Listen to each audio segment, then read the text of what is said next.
years, men have searched for the Ark of the Covenant in order to unlock its secrets. But what was the Ark and the immense power that it contained? And why did it kill some of those who touched it? Was it an object of divine power, or could it have been a man-made device? Come with me as I investigate who Moses really was and unravel the ancient science behind the most famous holy relic of all.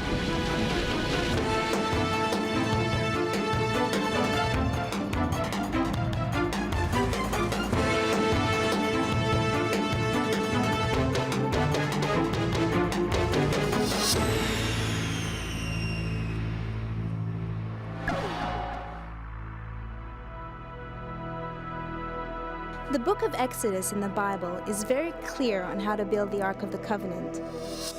The box had to be made of hard shittim wood, or acacia as it's known today, 45 inches long, 27 inches wide, and 27 inches deep, and then lined inside and out with pure gold. A solid gold mercy seat, or lid, was to be placed on top of the ark, upon which perched 2 gold winged cherubs facing each other with their wings spread. 2 wooden carrying poles were then passed through gold rings on either side of the box to allow it to be carried safely.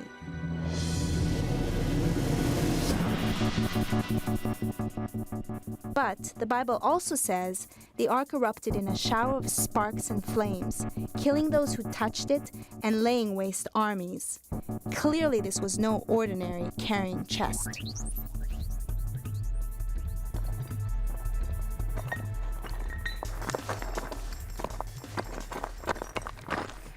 I'm here in the Sinai Desert, amid thousands of square miles of just sand and scrub. According to the Bible, more than 3,000 years ago, Moses stood here and received instructions from God to build the Ark of the Covenant. A wooden box covered in pure gold in which to place 2 stone tablets bearing the 10 Commandments. But no one really knows what the Ark was. One scientist has a controversial theory. He believes that it was a capacitor or a battery of sorts. Wild as it may sound, we're going to build a full-scale replica and then try to fire it up to see if we can produce an electrical current. To unravel this ancient mystery, scientist John Hutchison has put together a team in Vancouver who are all experts in their fields, including cabinet maker Dan Northrup and electrical engineer Corey Whaling. Together, they have to design, build, and test a working replica of the Ark, using the Bible as their instruction manual. But why was the Ark so deadly? Highly controversial theories suggest that it might have contained particles from a meteorite. Others speculate that it was a nuclear device of some sort, made of highly radioactive uranium. John Hutchison's belief is no less controversial, but much more practical. He believes that it might have been a high-voltage capacitor, part of some lost, ancient technology. According to his theory, when it was carried across the hot desert, the 2 gold cherubs on top of the box collected huge amounts of static and electromagnetic electricity, causing the entire outside of the ark to be negatively charged. With the hard acacia wood acting as an insulator between them, the inside of the box, also gold-lined, would have become positively charged and would have been able to build up and store a lethal voltage, zapping anyone who touched it. If this theory is true, then 3,000 years ago, this would have indeed seemed like God in a box. It'll build up thousands of volts of energy and discharge like a huge spark like that. It can actually kill you if you're not careful with it. You're not going to get hurt, you're going to get killed. There's no, ooh, it might be harmful, it'll kill you. And anybody that touched it would have got kicked across the room. So, while the team in Vancouver are battling to build it, I'm going to stay out here in Egypt and try to piece together the ancient heritage behind it. And we've only got 4 weeks to do it.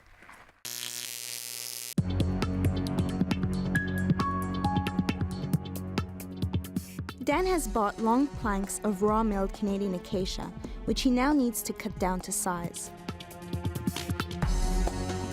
Based on the ancient measurement of cubits in the Bible, He's calculated it will be 27 inches high, 27 inches wide, by 45 inches across. Base drawing I came up with of the simplest form, what I think the Ark of the Covenant would start out as, which is very similar to a modern blanket box. And then to further assist, I've done more of a detailed drawing, which shows the joinery and a simple joinery system, which I believe will require very little fasteners or glue, all being made of wood. And then the third portion, roughly dictating what it might look like gilded with gold.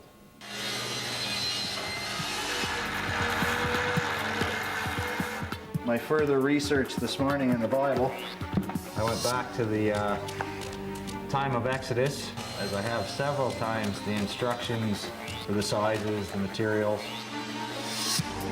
2 cubits shall be the length thereof, and a cubit the breadth thereof, and a cubit and a half the height thereof. And thou shalt overlay it with pure gold, and make thereto the crown of gold around it.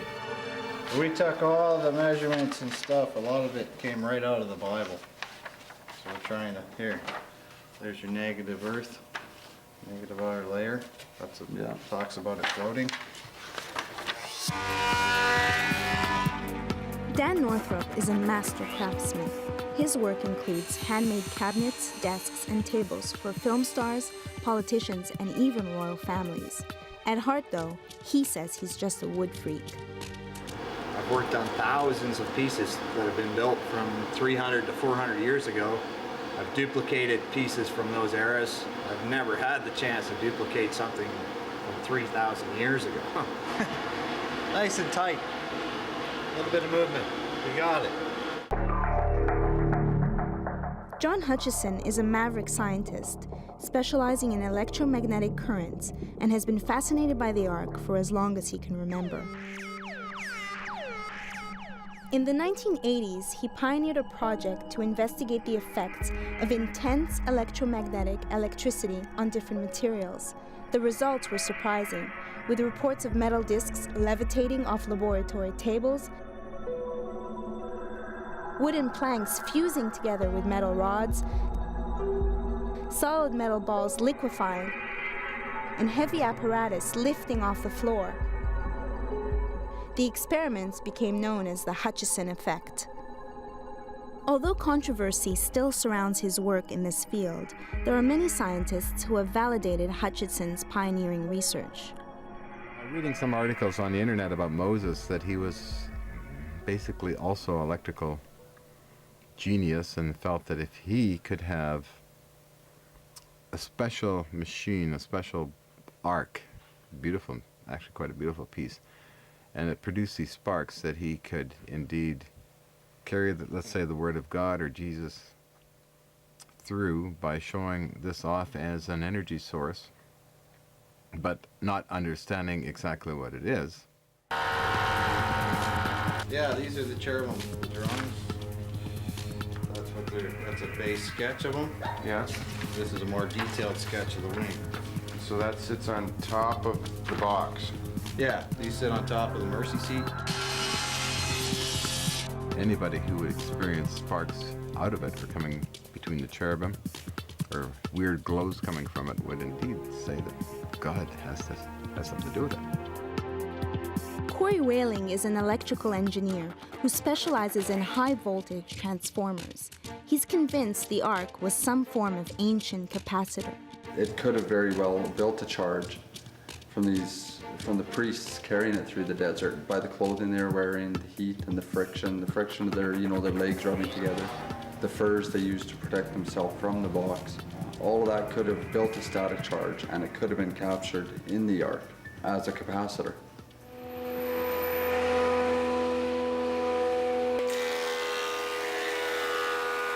While Dan mills the timber, John hits Vancouver's junkyards to find parts and materials to build the electrical apparatus.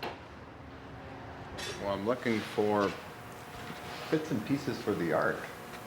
Maybe some cherubim if I'm lucky. Looking. The two angels on top of the Ark were known as cherubs, and had their wings outstretched. And although the Bible mentions solid gold, any highly conductive metal will do. Well, my thinking on scrapyards, it's already made, and the price is right, and you get something like this that would probably cost $800 to $1,000 for $30. I think it's a bargain. You have to do some modifications on it. That's why I like military surplus and scrapyards, to get the best for less.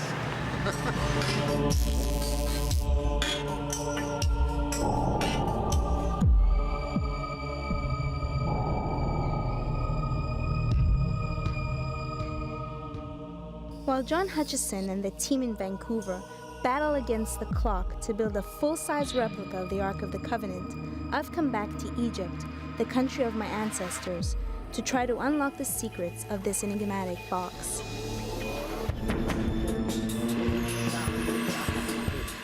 As a journalist and writer with a fascination for ancient Egypt, I'm going to investigate what the Ark really was, and the highly controversial theory that it may have produced some sort of high-voltage electricity, thousands of years before it was thought to have been invented by modern science. The earliest known battery was discovered in 1938 in Baghdad, Iraq. It was a small clay pot containing an iron rod and some vinegar, which produced less than 1 volt of electricity. Enough to electroplate metal maybe, but hardly the shower of sparks and flames the Bible describes. The Baghdad battery, as it became known, was dated to 250 BC. No one has ever found any electrical devices or batteries dating back to the time of Moses, 1,000 years earlier. I'm heading to the Temple of Hathor in Dendera. It's about an hour north of the Valley of the Kings to check out some remarkable hieroglyphics that I think might change that.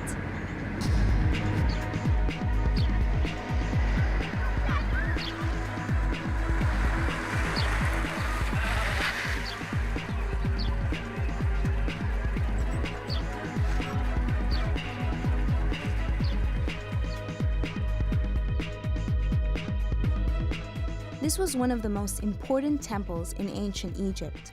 It had the largest alchemical library in the kingdom and was a center of science, medicine, and learning. It also houses some of the best preserved and most intriguing wall reliefs ever discovered.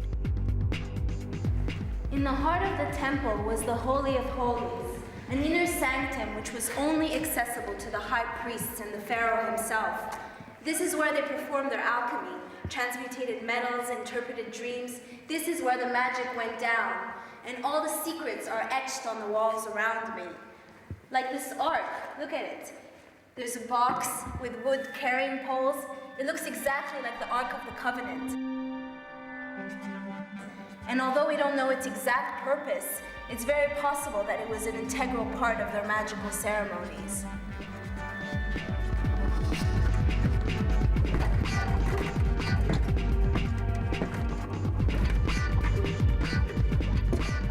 But the real secrets of Dendera were hidden underground, in the oldest part of the temple and only recently discovered.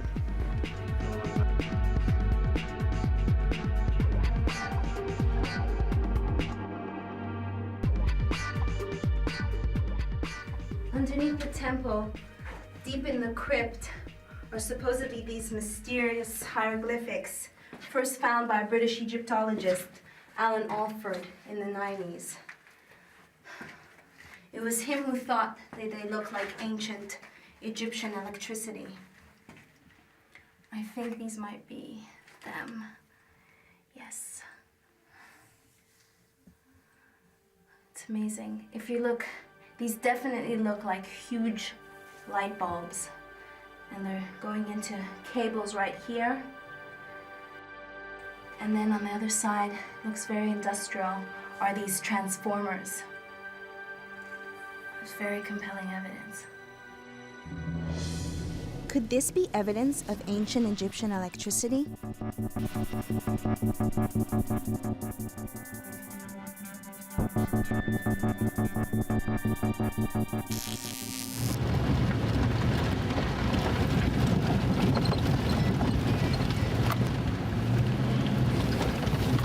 Hello? Hey, Dan! How's it going?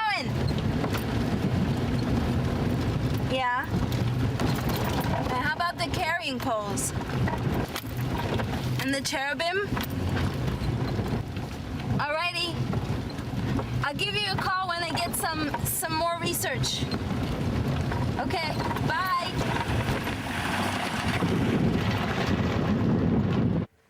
So, it's possible that the Egyptians were familiar with electricity, but what about the Ark of the Covenant?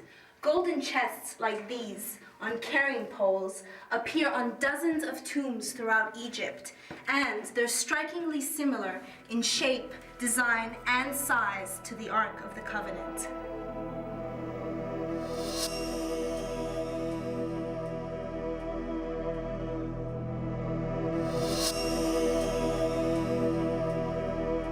When the tomb of Tutankhamun was discovered in 1922, Howard Carter found a large number of ceremonial boxes built to contain stone effigies of their gods, including one made of gold with 2 carrying poles and the god of death, Anubis, lying on the top. Could the Ark of the Covenant be modeled on this? Even more intriguing was the young pharaoh's coffin, over which hung a large cloth tent interwoven with thousands of small bronze stars, surrounded by winged cherubim, very similar to the description of the tabernacle in the Bible. Dr. Hani Regab is the curator of the Pharaonic Museum in Cairo and an expert on the Tutankhamun treasures. The Ark of the Covenant was very much an ancient Egyptian artistic piece, description-wise. And then the second thing is the 10 Commandments, which are believed to be the first law given to man. 7 of those 10 Commandments are in the Book of the Dead that existed long before the Jews came to Egypt.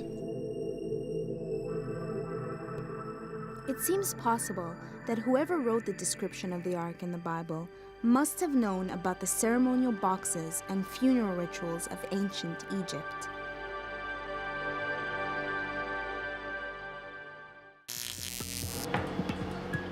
Back in Vancouver, Dan's ready with the wood and is now beginning to assemble the box.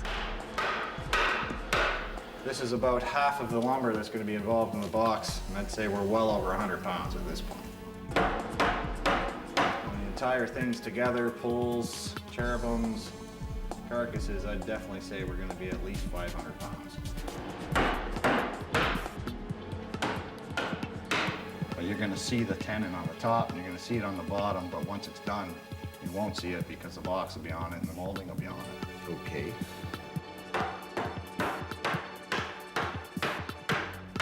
Where we've got our mercy seat, top of the box, where the cherubims are going to sit, pretty much ready to go.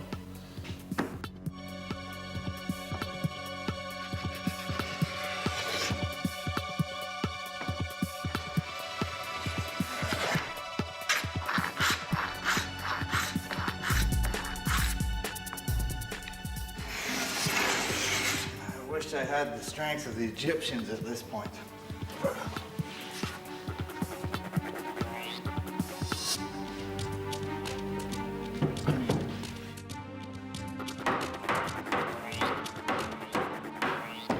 Things I am finding is they used very limited tools to do a lot of work.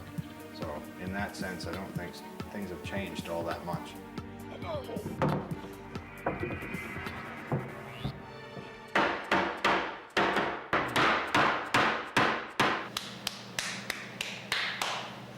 Just need the orders from Mr. Hutchinson.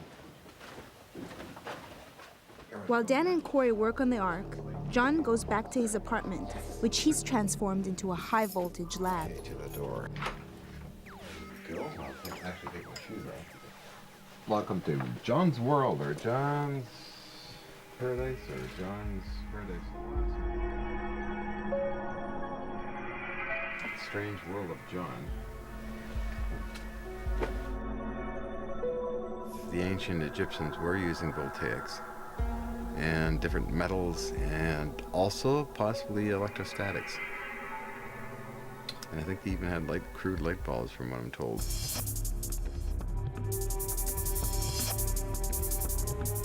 John's built a scale model of the Ark using the same acacia wood, but 2 brass eagles instead of angels. He's attached the box to a powerful transformer to test how it will react to a high voltage charge. Even here, the dangers are very real. I've heard a story 30 years ago from a radio broadcaster where they built a replica of the Ark in a university, and this thing actually electrocuted somebody, and the project was shelved because it was too dangerous. The cherubim, with their wings outstretched over the mercy seat, act as spark gaps, really, because they're so close together, which means that they could carry a spark right across them and cause a glow effect to come down onto the highly polished gold mercy seat, and you'd see all this magical light in that, like a mirror.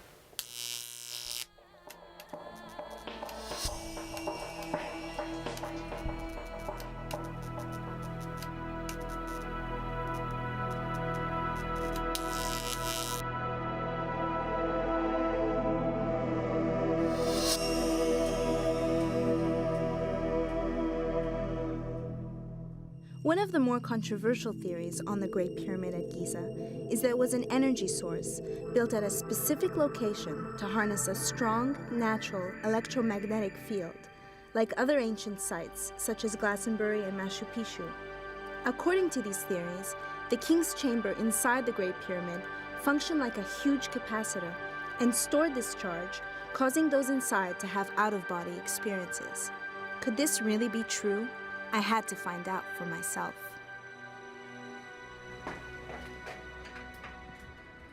Arriving early in the morning, the pyramid was opened especially for us, and I was allowed in on my own. You can't imagine how massive this structure is until you're actually inside and climbing up the main shaft.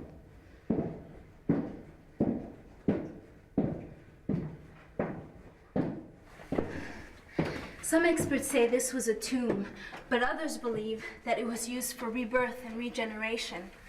One thing's for sure, it's a long ways up to the king's chamber.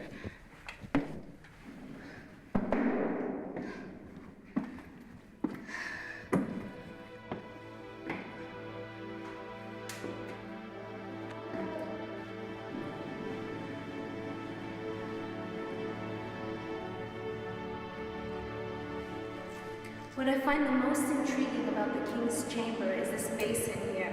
It's made out of quartz and granite, and it's the same cubic capacity as the Ark of the Covenant. 45 inches long, 27 inches wide, and 27 inches deep. What was it used for? Could it have been that the Ark of the Covenant was placed in here, and that's how the pyramid came to life?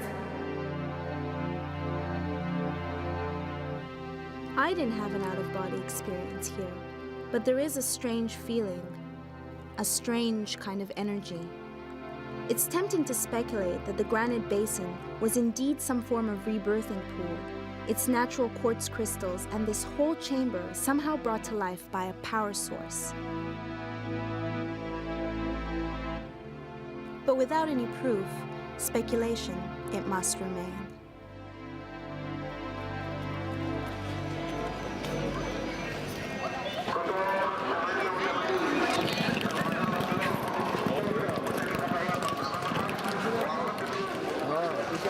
We're going to Luxor. We're taking the overnight. Should be interesting. 10 hours. And hopefully no bed bugs.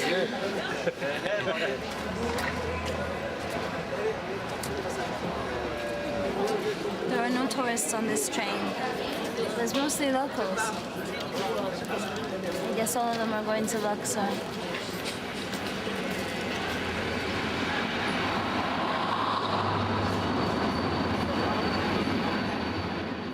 While Egypt trundled past the window outside, I hit the bar. If you ever take the overnight sleeper from Cairo to Luxor, take it from me.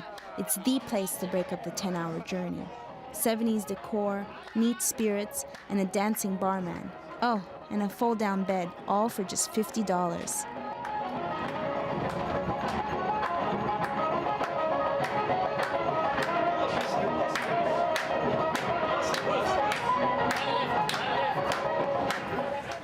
As dawn breaks, we arrive in Luxor, the ancient capital of Thebes.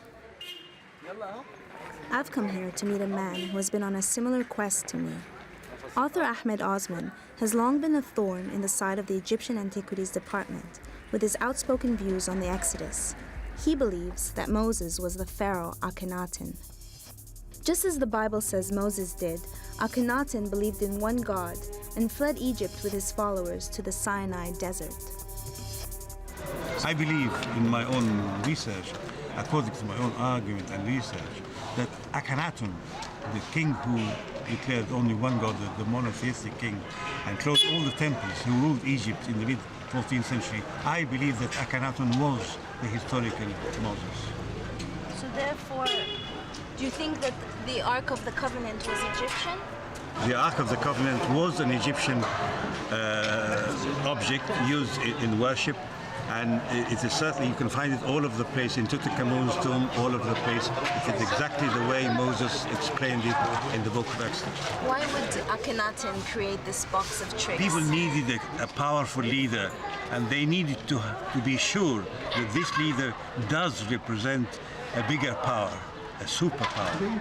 And obviously these images and tricks help to enhance the position of the leader.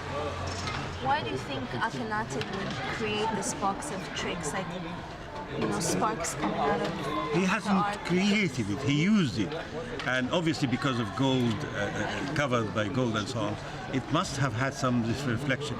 And they could, as all other Egyptian elements of worship, have used some chemical material or electric material to shine and give some kind of sound or image that can give an effect of some powerful deity. These boxes, these arks, which used to carry the holy objects, holy figures sometimes, and covered with figures of cherubim, angelic figures and so on, and carried by 4 priests, are found in every place in Egypt, especially in Tutankhamun's tomb as well. Are there other things that the Hebrews took out from the ancient Egyptian practices? The Hebrews take many things from it. Even the 10 Commandments are Egyptian. I mean, in the Book of the Dead, you have this thing. When the deceased goes to be judged, you usually have a negative thing. I haven't done that. I haven't stolen. I haven't killed. I haven't done that. But in the book, in the 10 Commandments, you have it in the positive thing. I don't kill, in the imperative. Don't kill, don't steal. Exactly the same moralities of the ancient Egyptian. From not only that, they also have the idea of the snake, the holy snake, the rod of Moses. It is an Egyptian. Why would he do that? To impress the audience, the worshippers, because God is powerful and is mysterious as well.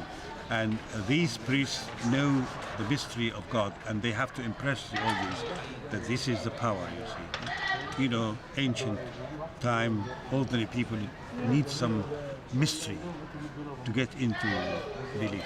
Do you think that Serabit al-Khadam, do you think that that's the actual Sinai as opposed to St. Catherine's Monastery? You see, the Israeli archaeologists who were digging during the occupation of Sinai from Egypt, digging the area, they found the remains of this temple on the top of Mount Sarabit.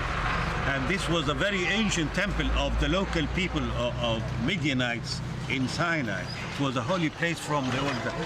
Certainly, this Sarabit is one of the holy sites of the Bible. But we certainly know from archaeological evidence that there was a holy temple on the top of the Mount of Sarabit al-Khadim, and that there are lots of indication to confirm that Akhenaten lived there for some time. Petrie found, at the end of the 19th century, he found the head of Queen Tai, Akhenaten's mother, in this temple. And he found evidence also in the temple of some kind of Semitic worship with a lot of burnt offerings and so on. So certainly Sarabit al-Khadim was the place where I think that Akhenaten lived during his exile in Sinai. Why are there so many discrepancies in the Bible? Like, for instance, I've read that certain books were completely taken out of the Bible. Mainly because the story of the Bible was transmitted orally for many centuries before it was put down in writing in 6th century BC in Babylon. The Bible, as it is now, was put in writing 8 centuries after the time of Moses, mainly from different transmitted orally stories. So there is some kind of confusion sometimes, and sometimes even some information contradicting itself. However, if we examine the evidence against the historical background, we can reach a definite kind of conclusion. Couldn't it be also the people who wrote it, the many people who wrote the Bible, it had to fit a certain narrative. It had to fit the story. So things that didn't go with history were taken out for their own, maybe they had ulterior motives, could it be? Different tribes, different writers, different times had different accounts and different reasons for this account. However, with biblical archaeology now, we can re-examine the evidence and come to a conclusion. It does not mean because the Bible had different contradicting stories that there is no fact behind it. There is certainly historical core for the biblical story. I think the time has come that we look in history to find the biblical characters, because so far we have been separating between the Bible and Quran, the holy books, and history. I mean, if these characters, Moses, Joseph, and all these characters, were real historical characters, then we should be able to find evidence from history and archaeology to prove the time they lived and how they lived and so on. Just 1 week to go now till our deadline expires. Time to check in with Vancouver. Way down. Good morning. Hey Dan, it's Miriam. I know I'm probably waking you up, but I wanted to know how the Ark is going. Pretty good to this point. The box is together. We're just working on the top, and there's a few little things with the electrical guys that need to be worked out to finish the last bit of molding. But besides that, the box is going great. Okay. Have to contour the staves, the carrying poles. All right. I'll call you a little bit later when you're more awake. Okay, bye.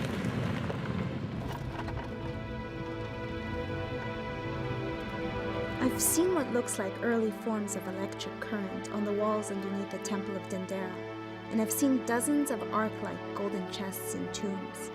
Could they really be connected, and how? If Moses really was the Pharaoh Akhenaten, then the answer could be out here in the Sinai Desert, in the ruins of the temple. All I had to do was find it. The Bible says that the Ark of the Covenant was constructed on Mount Sinai, where St. Catherine's Monastery is today. But that was built in the 4th century AD, nearly 2,000 years after Moses. However, in 1904, a British archaeologist, Flinders Petrie, came across an Egyptian temple at Serabit el-Khadem, a short distance away, which was dated back to the time of Moses and the Exodus from Egypt.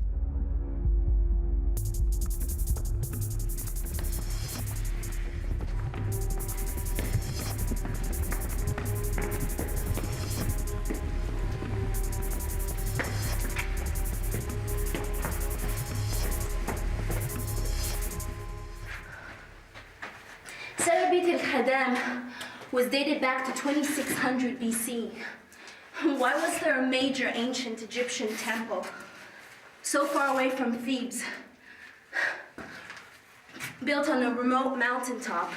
Surely this ties into the theory that Pharaoh Akhenaten fled and set up court in exile, where he and his followers could worship their one god, Aten. And this is very similar to the story in the Bible of Moses.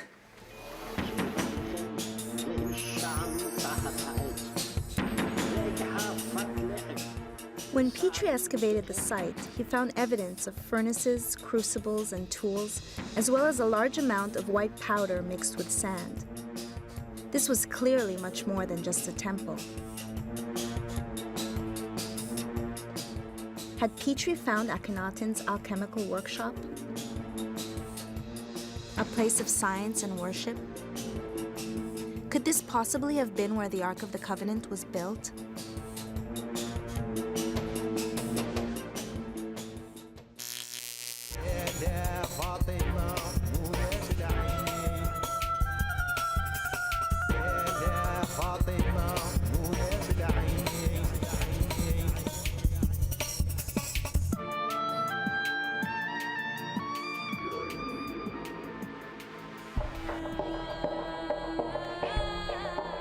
In our quest to explore a controversial theory that the Ark of the Covenant might have been an electrical capacitor, I've found it's quite possible the Ark was Egyptian in design, and that it could have been made in Sinai. It's also possible it might have been used by the Egyptian high priests in the temples. But the question remains, what was it used for? There's an Egyptian working in the Valley of the Kings who may have the answer. Ibrahim Mohammed Ali Rabi is the head of one of the oldest families in Gourna. And there is few family. His great-grandfather helped excavate in the Valley of the Kings, and his detailed knowledge of the area has been passed down through generations. We live in the tombs of the noble here. The Gourna people, when they come, they used to live inside the tombs, and they start to build their houses outside the tombs. And we know there is, especially in the tombs of the noble, they have so much secret about power. Working in the tombs of the nobles, which have been largely abandoned by modern archaeologists, Ibrahim has spent years analyzing the mummies and researching the burial rituals of the high priests. Controversially, he believes the Ark may have been used to produce a very fine powdered gold known as mufskst, or life, which he's found in many of the mummies of the nobles. He thinks the powder was produced by exposing the naturally mined gold to great heat inside or on the Ark. And although there's no proof that this was the case, the scientific theory is possible.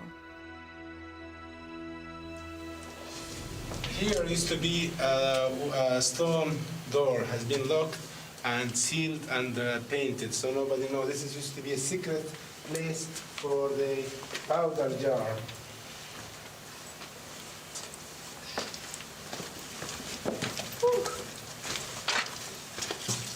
Here we are in a secret place where they used to put golden powder and the white powder inside jar, and this inside jar used to be in one of these small rooms here inside.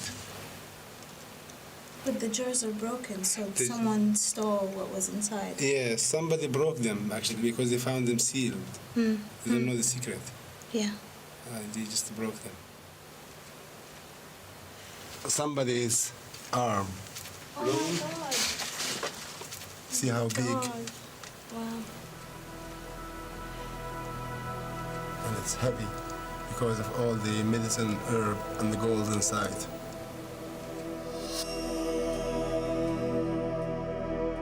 It's believed this powder was given to the dead to give them strength in their journey to the underworld and the afterlife.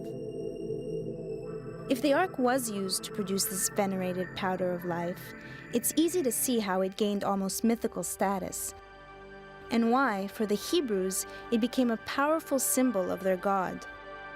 Was the mufskst the manna from heaven that the Bible describes being placed inside the Ark alongside the Ten Commandments? Was it true that powdered gold had these amazing properties?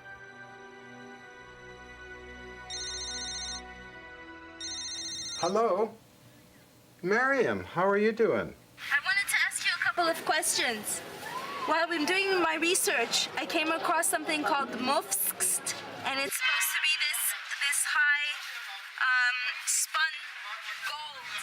I know about this special white powder. There's been a lot of interest in the scientific community about it. They refer to it in the scientific community as monatomic elements. Yeah.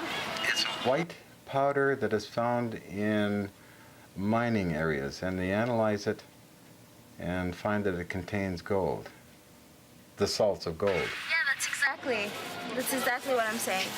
Okay, this is good. I'm having a lot of fun on the project. and hope everything over there in Egypt's okay. You're very welcome, and have a great evening or day, whatever it is over there. I'll be in touch with you. Find out the progress. All right. Bye. Bye.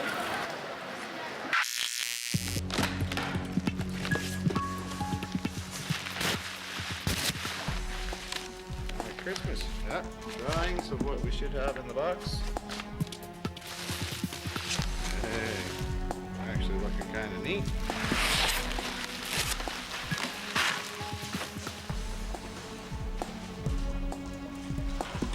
With the 2 brass cherubs now on site, Dan puts the finishing touches to the ark, adding the intricate hand-carved moldings and panels, as well as the carrying poles.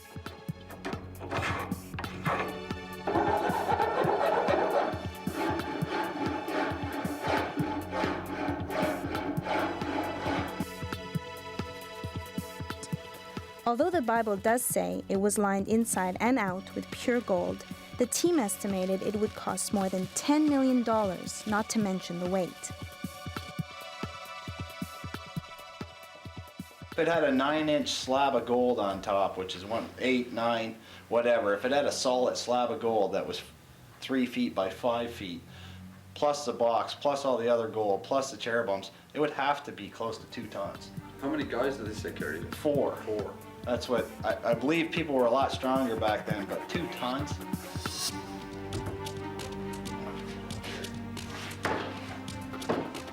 To turn this wooden box into a capacitor, they're putting 2 layers of copper plates inside the box, separated by a large sheet of insulation material. Each layer would be 1 plate of the capacitor. And when it's charged, one would develop a positive charge, one would develop a negative charge. And the energy would actually be stored in the insulator as a static electricity.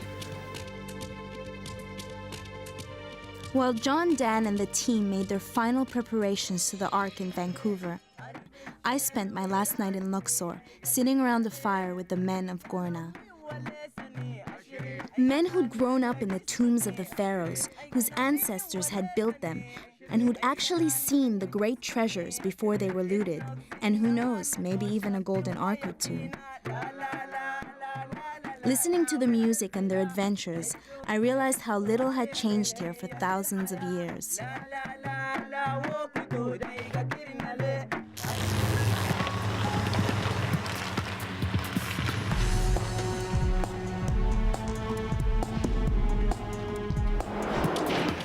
Okay.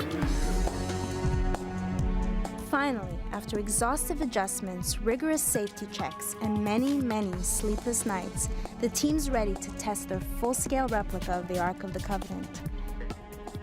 The team has tried to be as true to the Bible's instructions as possible. Dan has used acacia throughout, a very similar hardwood to the chitim wood that the Bible describes. And like his ancient counterparts, Dan hasn't used any nails at all, just joinery. The Bible describes the Ark erupting in a shower of sparks and flames, laying waste armies and killing all those who touched it. The team's expectations are more modest than that, but they do expect to see a good spark of electricity between the 2 cherubs. Although the Bible also says the Ark had to be lined inside and out with pure gold, the cost of this would have been over $10 million today. So instead, the replica is lined inside with copper sheets. The 2 brass cherubs are attached to metal rods which lead down into the box. The team believes the Ark charged itself when it was carried through the desert for weeks on end. They think the heat and the friction would have built up a huge charge inside the box.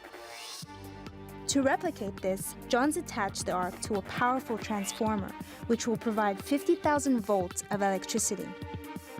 If his calculations are correct, the copper chamber inside the box will charge up and then spark between the wings of the 2 cherubim. I think they'll actually put on quite a light show. You don't want to touch it. Definitely do not want to go anywhere within feet of it, really, when it's arcing. This powers the primary energy here, here, so here. Cables again. Okay, he's connected. Why have I got this here? Anything can happen, I guess. So you're not concerned then? Well, that'd be fun. What the hell? Why not? You only live once, right? Let her rip.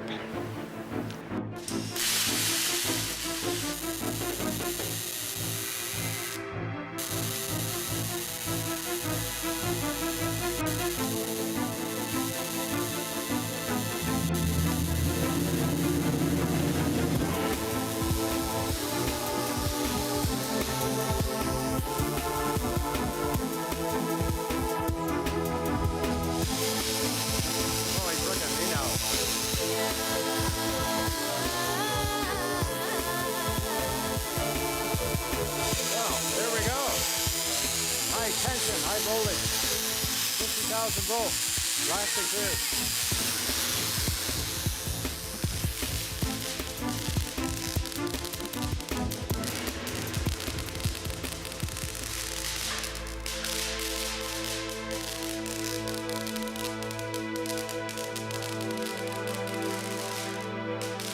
The experiment did seem to be a success. The Ark did charge up like a capacitor, and the cherubim did spark between their wings before bursting into flames. Even in a warehouse in Vancouver, it's easy to see how people saw this as God in a box 3,000 years ago.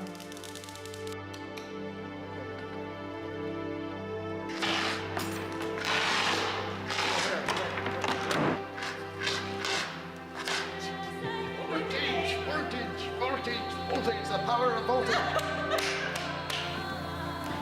This whole thing disintegrated. Oh my gosh. Look at this little part, it disintegrated.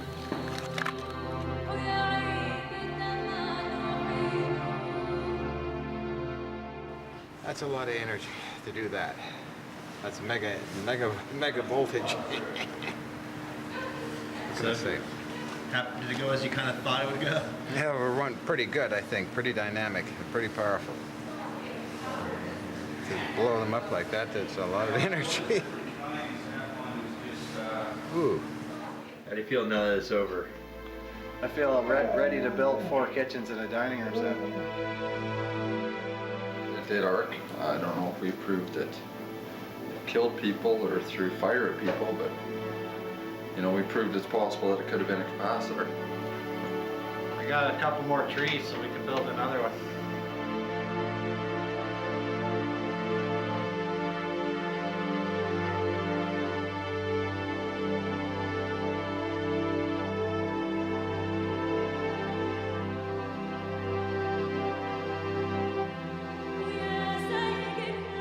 Although Hutchison's theory is controversial, the team may have moved closer to proving the Ark was an electrical capacitor of some sort, perhaps connected to what looked like the ancient light bulbs and electrical equipment we found on the tomb walls. But we may never know for sure. Like so much in this ancient land, the Ark could have been part of a lost technology, a lost knowledge, enshrined on the walls of tombs and temples for thousands of years, which we're only today beginning to unlock and understand.